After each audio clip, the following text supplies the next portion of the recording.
오늘 경북 내륙 지역에 한파주의보가 내려지는 등 꽃샘추위가 이어지고 있는데요. 찬바람 덕분에 모처럼 대기질은 맑아졌습니다. 하지만 봄의 불청객 황사가 또 발생할 가능성이 있어서 대비가 필요한데요.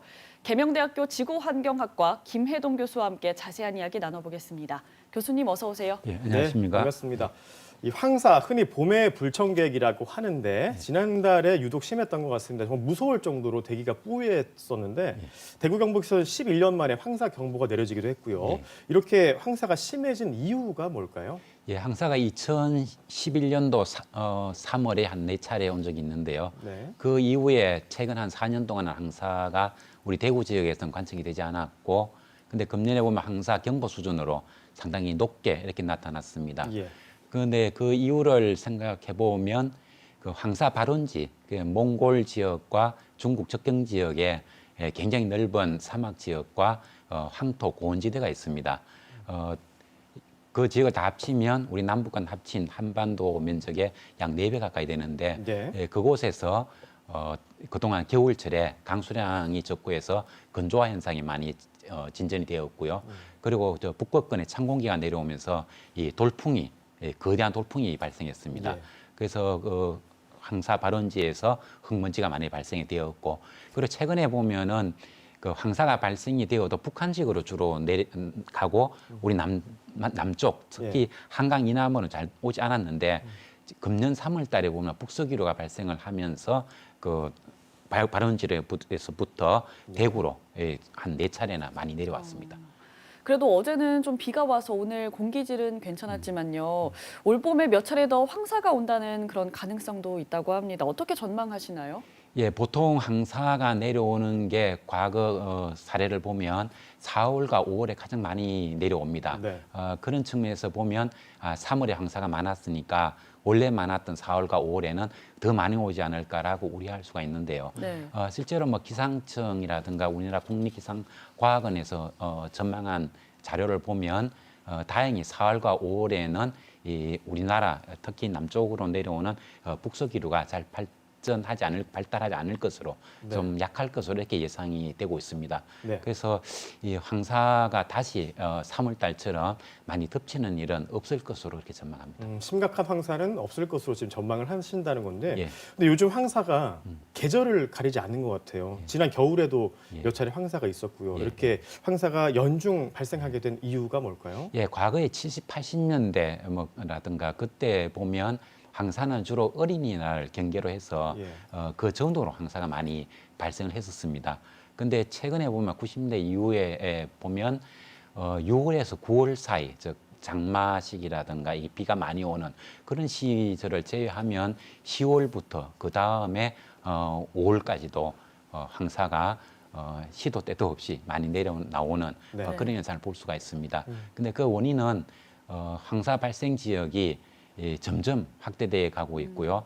그리고 그쪽에 황사 발원지에서 강수 현상이 사라지면서 건조화 현상이 많이 발생하는 것, 그게 원인이 있다고 생각합니다. 그렇군요. 그리고 또 황사도 문제지만요. 미세먼지랑 이 초미세먼지도 참 걱정입니다. 네. 최근 이 환경부 조사 결과를 보면은요. 대구 일부 주거 지역이 공업 지역보다 오히려 미세먼지 농도가 더 높다는 결과가 나왔습니다. 왜 그런가요? 예, 우리 대구 지역 같은 경우에 대기 오염 유발 물질이 산업체에서 나오는 비중이 약 8% 정도 되고 나머지는 도로라든가 주거 지역에서 나오는 것으로 그렇게 평가가 되고 있습니다. 그래서 좀 몇몇 주거 지역이라고 말씀하셨는데 최근에 보면은 고층 아파트가 굉장히 많이 들어선 지역 그런 곳에서는 주거시설에서도 미세먼지, 초미세먼지를 만들 수 있는 물질들이 많이 나오고 있고 그리고 무엇보다도 차량 운행이 증가하고 그리고 차량이 적체되면서 이 원인 물질들이 많이 나오는 것에 원인이 있다고 생각합니다. 정말 지구온난화로 요즘 이상기후 현상이 갈수록 심해지는 것 같습니다. 그래서인지 벌써부터 대구의 여름 더위가 걱정이거든요. 올해 그 폭염은 어떻게 전망할 수 있을까요? 예, 아직 기상청에서 금년 여름 전망 자료는 나오고 있지 않습니다.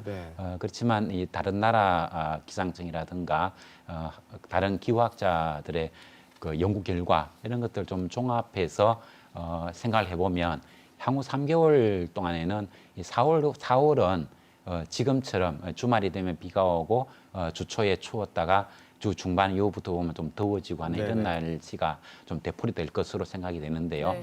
4월 말부터 5월 정도가 되면 예년보다 온도가 높을 것으로 그렇게 전망이 되고 있습니다. 그런데 특히 우리가 주의를 해야 될 것이 예년이라고 하는 것은 평년이라 기후 평균치라고 얘기를 하는데 이것이 작년까지는 1981년부터 2010년까지였고요. 올해부터 얘기하는 기후 평년치라고 하는 것은 1991년부터 2020년까지를 얘기합니다.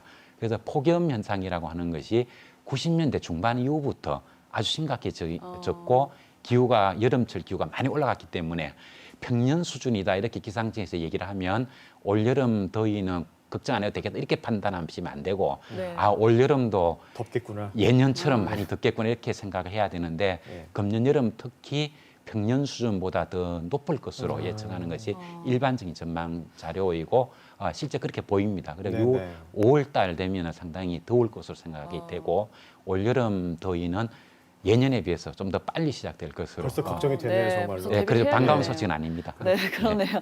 그럼 이 지구 온난화로부터 일상 속에서 이 지구를 지키고 또 이 지구 온난화를 막을 수 있는 방법은 어떻게 하면 될까요? 예, 지금 이제 기후 변화 말씀하셨는데 기후 변화라는 표현보다는 기후 위기, 기후 붕괴, 기후 파괴 좀 이런 용어를 쓰고 있을 정도로 기후 변화가 우리의 삶을 상당히 위협하고 있습니다. 그래서 우리가 지금 금세기 말까지 목표라는 온도 상승을 억제하려고 하면 이 행동할 수 있는 남겨진 시간이 한 7년도 남지 않았다 이런 얘기를 하거든요. 그래서 우리가 일상생활에서 온실개체를 많이 줄이는 이런 노력을 많이 해야 될 것 같습니다. 육식보다 채식을 한다든가 냉난방 온도를 좀 완화를 한다든가 그리고 차량 운행을 자제한다든가 이런 우리 일상생활에서 실천할 수 있는 사례가 탄소 배출을 줄일 수 있는 사례가 많이 있습니다. 네, 지구를 위해서 일상생활 속에서 실천해야 되겠습니다. 지금까지 계명대 지구환경학과 김혜동 교수와 이야기 나눴습니다. 고맙습니다. 네, 고맙습니다.